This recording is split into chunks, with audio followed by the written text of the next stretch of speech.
So, before we get into the guts of this, let's go on a bit of the journey of AI, because you've talked about where it was, and then we started to see stuff like DeepMind, and then GPT-3, OpenAI, all of this. So, if you can just frame it for people, because a lot of this is going to be new for people, and I think it's incredibly important people understand what's happening, the speed at which it's happening, where the hell this is going. Yeah, so if you look at DeepMind, they are famous for many things. Demison's done a fantastic job. One of the things they did is, thinking back, you had Gary Kasparov being beaten by Deep Blue. So, us older fellows, we remember that, not like the young whippersnappers who've never seen a bear market in their lives. You know, kind of changes happening. What Deep Blue did was it did a analysis of every single game in the past and then extrapolates it and then it brute forced it. So Gary could only think X moves in the future. It could think X plus 2, X plus 3. And that's how he got beaten by brute force. Now, the Chinese game of Go, Chinese checkers effectively, people thought you'd never be able to brute force it because there's too many things that you can do. There's too many moves on that board, right? And so they were like, that'll never be beaten by a computer because you need to build a computer that's Lisa Doll go and say, I'm hanging up my Go pieces and I'm going to pack them away. No, he started playing against it and now he's even better as a player. And the entire Go competitive scene has improved because now they're figuring out brand new ways and kind of gambits and things they'd never seen before, which I think is really interesting. Then you had kind of this other kind of big area, which was kind of some of this deep learning area. We have these big corpuses.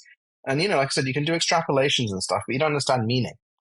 And so this is where these attention-based architectures came in. It's actually quite interesting. So when I was taking a break from fund management to work with my son, autism is a very interesting condition. No cure, nothing to be done. So of course, you go and quit being a hedge fund manager and build a team and try to do it because egomaniacs, right? My wife is a applied behavioral analyst who just treats kids with autism. So I live that life.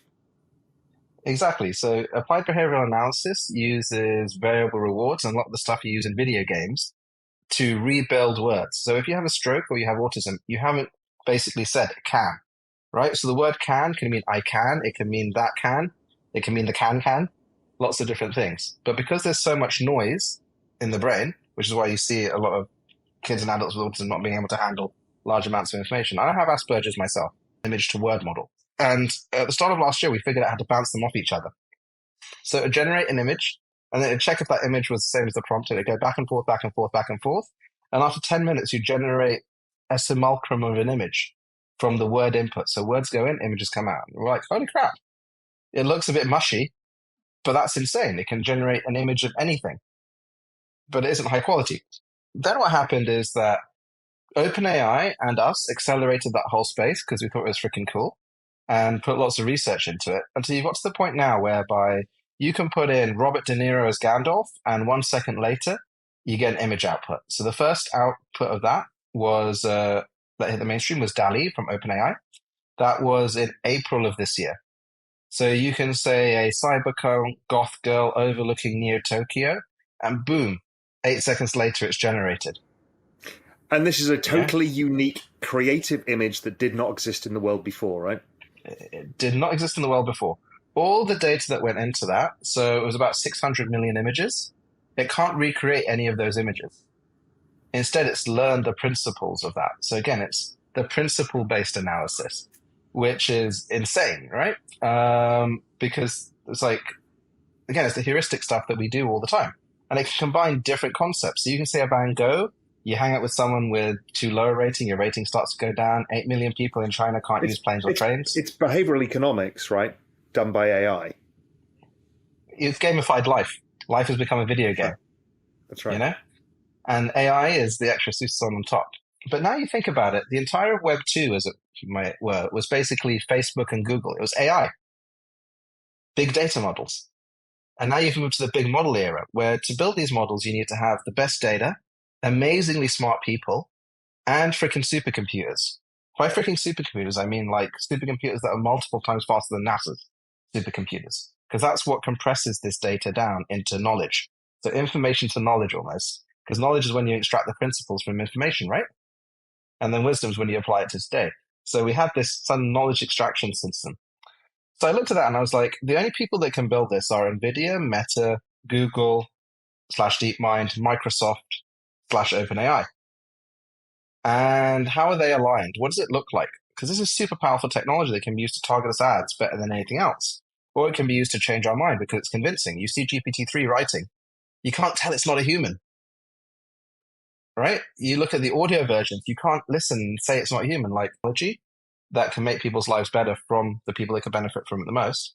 But it's actually a better model because you have open innovation. This is why Linux became the servers of choice and the most secure servers. Windows has all these holes in, Linux holes get patched instantly, right? This is where you've got databases kind of taking over because nothing can beat human creativity when that happened. I look at Web3 and crypto and I'm like, it nearly got there. And then it kind of got hijacked because it was part of the puzzle, but it wasn't the whole puzzle. Because when I went to talk to a lot of Web3 people, I'm like, where's the AI in Web3? They were like, well, we'll get to it. But I was like, the whole of Web2 was AI. How are you going to do Web3 without AI? And when they gave examples like Alethea and other things, with the talking NFTs, the technology they used was our technology that we released that used GPT Neo, which I thought was quite interesting. So then I realized there's actually a bigger thing here and a bigger reason to do this. But how do you compete with OpenAI and DeepMind and Microsoft and Google with their billions of dollars of budgets? The amount of the amount of breakthroughs in this foundational model research, 20 years ago, 100% came from academia. 10 years ago, 75% came from academia. Last year, 0% came from academia. Because there was this massive ramp up in compute capabilities, but academia couldn't access it. Only private companies could. So if you wanted to have a breakthrough or work in cutting edge research, you had three options. Do a startup, startup suck. So let's put that to the side, especially for academics, right? Number two, you go and work for big tech, and then you get 59-page NDAs. And you might do cool stuff like we've seen text to video from the Google team. That'll never be released by Google because of ethical fears, which we can discuss. And the final option is that, you go and work for some of these independent labs like OpenAI and others that were meant to be independent and then became less independent over time. But otherwise, you stay in academia, you're like, I would like to do these, but I can't. So I saw that the core choke point was compute. A community was forming for talent, and then we need to be highly structured about data. So what I did was I said, how big a supercomputer can I build if I put all my money into it? And I become very persuasive. And then I built the 10th fastest public supercomputer in the world in 4 months. Compression, right? We're compression machines. That's all we do. So people are listening to this podcast now, and they're literally listening to yours and mine, common context and the compression of all the knowledge that we've had over the years. And they're learning something new right now. It's what we do. And hopefully it's valuable because they'll see that, holy crap, this new technology wave is coming. But if you can do it to images, you can do it to anything. So actually how we had the breakthrough is we took a language model and an image model and we fused them together. And somehow it learned the different concepts. Then what we're seeing is that when you have different models of different types, so someone takes a 2 gigabyte file, you take it and you put it on all your images in, and I take it and I put all my images in, we can actually fuse them together and create another 2 gigabyte file that knows both of them without going up in size very much. That's a bit insane. In fact, OpenAI did this with a model called Gato recently. So what happened is that there were hundreds of different models they built that were quite big,